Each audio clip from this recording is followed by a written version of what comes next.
जिंदगी बदल देने वाले 10 अखबार।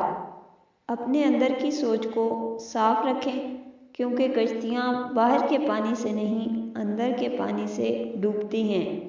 जिस लहजे में बात करो, उस लहजे में सुनना भी सीखो। रिश्तों को इतना गलतियाँ कमज़ोर नहीं करती जितना गलतफहमियाँ करती हैं।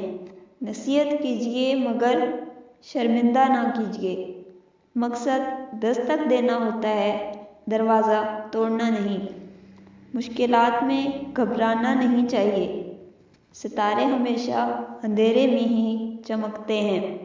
जब इंसान ज़िंदगी के इम्तिहानों से पत्थर हो जाता है तो फिर कोई दिल को दुखा भी दे तो बुरा नहीं लगता।